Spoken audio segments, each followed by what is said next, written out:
వయోవృద్ధుల ఆరోగ్య సంరక్షణ ప్రపంచవ్యాప్త సమస్యగా మారింది.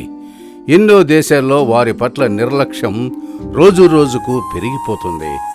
కనిపెంచి విద్యాబుద్ధులు నేర్పించిన తల్లిదండ్రులను వృద్ధాప్యములో ఆదరించక, ఆదరణ చూపకుండా వీధుల పాలు చేస్తున్నారు.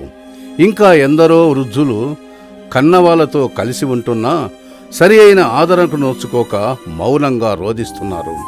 అటువంటి కథల వెదలకు స్వస్తి చెబుతూ, ఇదిగో మీకోసం మేమున్నామంటూ వైఎస్ఆర్ కడప జిల్లా ఎర్రగుంట్లలో బాలాజీ నిరాశ్రయుల వసతి గృహం స్థాపించి గత 7 సంవత్సరాలుగా దిక్కులేని వారికి, దీనులకు, అనాథ వృద్ధులకు, అటువంటి ఎందరో జీవితాల్లో ఆశాజ్యోతులు నింపుతున్న శ్రీమతి రామాజీ ఎలిజబెత్ గారు నేటి గుడ్ సమరిటన్ కార్యక్రమంలో మంచి సమరయురాలు. గుడ్ సమరిటన్ ఈ గురువారం రాత్రి 7 గంటలకు చూడండి మీ దివ్యవాణి టీవీలో.